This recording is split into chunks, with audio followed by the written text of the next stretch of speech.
Hi there everybody and welcome to the new tutorial. This is a really simple tutorial and it is a very neat, very precise looking stitch which I love. I love anything that's really uniform and really neat. This is what I'm basically calling the railroad or the train track double crochet. So it is just a variation on a UK double crochet. However, it gives these beautiful, neat lines on either side. So it's a completely reversible pattern, but you get these lovely parallel lines that run along on each side.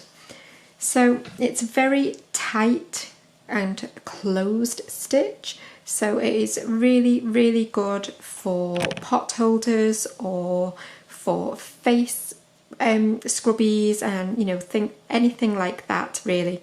But obviously you can also go all out and use it for a scarf or even a blanket. But just remember, this is UK double crochet, so it's a small stitch, so bear that in mind if you are thinking of doing some massive project with it, because it is a slow growing stitch. But it's very uniform, very neat, and you get a very slight bit of texture. So it's not like when you work in the back loops, because working in back loops creates ridges, whereas this just creates very subtle parallel line stitches across the top of your work. And using this tutorial you will also create beautifully neat edges as well. So let's just crack on. It is a pattern that can be used with absolutely any yarn, any size hook. I'm just using some leftover cotton and a 4mm hook, but as I say, you can use absolutely anything that you like. So this is an extremely easy pattern, and we're simply going to start with your slip knot on your hook, and you're going to chain the width of your project. So there's no set multiple that this needs to be, it can literally be any amount of stitches. And remember, this is going to be the width, so you'll yarn over and pull through. 2, 3, 4. So you just continue to chain until your project is as wide as you require. Okay, so I've created my chain now. I've just done a chain of 30 purely for the purpose of the tutorial. And we're now going to work our way back along. So you just want to do a row of UK doubles now back along. So remember, if you're in the US, then this will be your single crochet. So you want to start in the second chain from the hook. So you've got 1, and this is the second. So you'll insert your hook into that second chain, yarn over and pull up, yarn over and pull through both. So that is our very first stitch, and if you want to, you can pop a little stitch marker into that stitch now, so that when we work back along later you will know exactly where your very final stitch should go. Again, insert your hook into the next stitch along, yarn over and pull up, yarn over, pull through both, and you're just going to do 1 UK double into every single stitch all the way along. And that is where I will meet you in just a second. You also want to make sure you work into that very last chain just before your slip knot, and you should have your row complete like so. And then we're going to turn our work around, and I personally like to work through the whole of the stitch for the very first stitch and the very last stitch. I just find it gives a slightly more robust finish to your project. So we've turned, and then into this very first stitch here where you can see we've got our working end, you're going to insert your hook through that stitch. Make sure you go through the whole of it and get the V on the top, yarn over and pull up, and yarn over, pull through both. So that is, as I say, our very first stitch, and that will keep your edges nice and straight as well. And we're now going to work all the way along, but if I just turn my work slightly, you can see we've got all of these lovely V's all the way along, and we're going to be working into the front loop. So like you say, you've got the V, and this is your front loop just here. So the other side is the back loop, and this one is the front.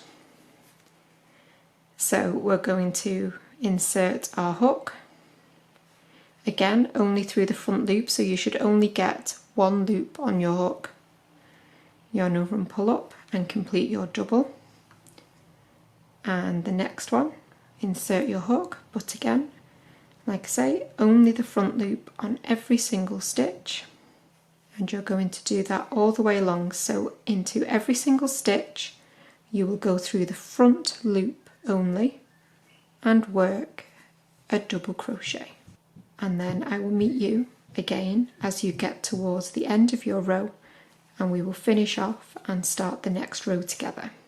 So if at the beginning you popped a little stitch marker in, it should be really nice and easy for you to see now where your final stitch needs to go. However, if you didn't, then your final stitch should be relatively easy to see, because you should still have the V on the top.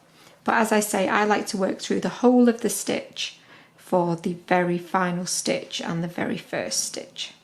That is what I will do. So I will do my one final double crochet through the whole of that stitch. And this is now how you should be looking from one side, but you will see when we turn it over, you get that nice beginning of the little train track, as I like to call it. So again, now we will turn around, and in exactly the same way as we did for the other row. So this row now is your row repeat, so it is very simple.